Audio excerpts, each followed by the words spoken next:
Welcome students. Today in this video I'm going to share 3 programs on strings. Let us see the questions first. These 3 programs on strings are for class 10 students. First program is to accept a sentence and a word and find the word in that sentence and print its frequency. So if the input is given today is Monday and the word is taken as today, so it will give the output as 1. Now see over here, it will search one complete word in a sentence, not the sub part. Second question is, we have to accept a word and swap the alternative letters in the word, print both the input word and the final word. Now here, if the word given as input has an odd length, then we'll add the last letter once again to the end of the word. Let us see the input. Input 1 is computer. So what happened? 2 letters alternatively will be swapped. So C and O will become swapped, O and M will be swapped, M and P will be swapped, U and T will be swapped, E and R will be swapped. So we'll get the answer as OCPMTURE. The second word, input is world. Now it is odd letter. So what happened? This odd letter will add one extra letter from the last letter of the string. So it will be WORLDD and the final output will be OWLRDD. The third question is, we have to accept a sentence and print all the words those do not contain any vowel. For example, if the input is given, sky is the limit. So the sky is the word which do not contain any vowel. So the output will be sky. Here also, if the particular string do not contain any word that have no vowel, so it should print the message accordingly. So now we'll proceed to the coding of these 3 programs. Welcome students. This is the first program where the program will ask from the user to enter a string and a word and search the word in the string. Now let us see the code. As usual, we are taking the input from the user. So we have a util class. Then in the main, I'm using the scanner object, taking the sentence from the user and the word. Now see over here, when I'm taking the string and the word, in the same line I'm converting the both to uppercase. It will help to compare. We don't have to compare in both the cases.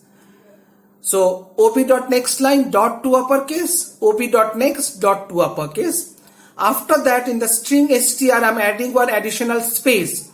This space will help to separate all the words ending with exactly one space. So whenever in a loop we encounter a space, we'll be sure that one word is being extracted.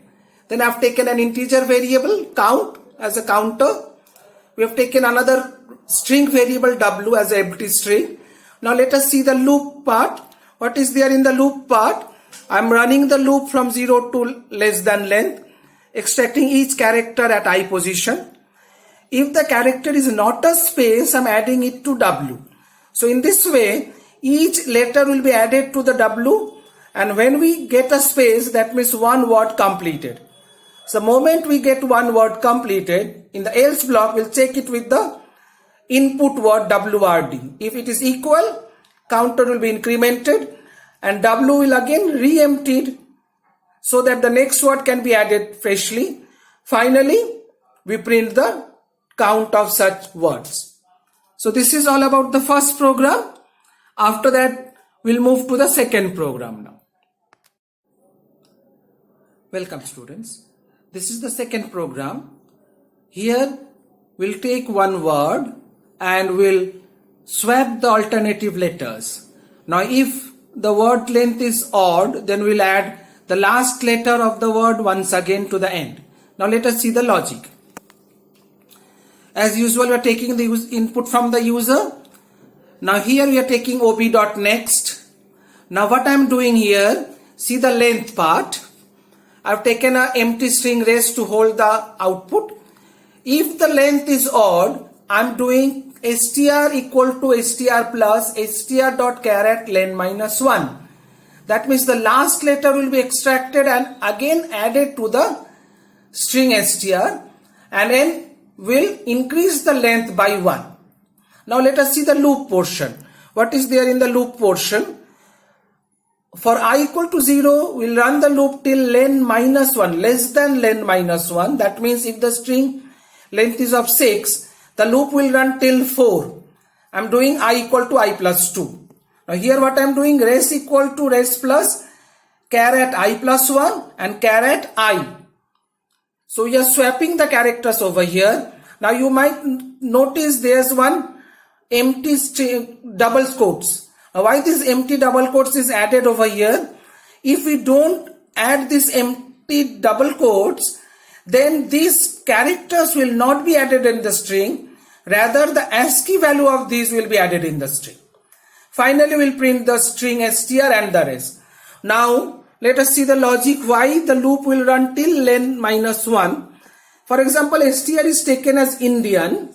So the length is 6. Now what happened? The loop will run for I equal to 0 and extract characters 0 and 1. I equal to 2, it will extract 2 and 3. I equal to 4, it will extract 4 and 5. After that, I will move to 6, which will be out of bound. So I will be less than 5. Hope you have understood this program, okay? So we'll move on to the third program now. Welcome students. Here is the third program that will ask a string to be entered from the user and print all those words that do not contain any vowel. So let us see the program. Here I have done the program with functions. Now as you see, I have declared one function vowel check and it is a static type. The reason I have declared this as a static type, so that in the main function I can call this function without creating any object. You might remember, you know that if it is a static function can call another static function without any object. Whereas a static function need to create an object to call a non-static function. Now let us see the check vowel function. In the check vowel function, what I am doing, the string s is passed as a parameter. We are converting it to uppercase and extracting each letter and checking for vowel. If you get a vowel, we increase the pointers counter C and finally return the C. Now in the main method, what I am doing now, in the main method, I'm taking the input from the user, taking an empty string W and a point variable P. Now I'm running a loop. In the loop, if we don't encounter a space, that means we get a word. So immediately the word W will be passed to vowel check. If that returns 0, that means W do not contain any vowel. So we print the word without any vowel and increment the variable P. Finally, we empty W. If we don't get a space, that means we are extracting a character or letter that will be concatenated to W. So in this way, we are extracting each character, forming new word from the string, passing it to vowel check. If that word do not contain any vowel, printing it, incrementing the variable P. Finally, at the end, if P gives 0, that means total number of words without any vowel, 0. So it will print no words without any vowel. Hope you have understood this logic and all the three programs is clear to you all. Thank you, boys.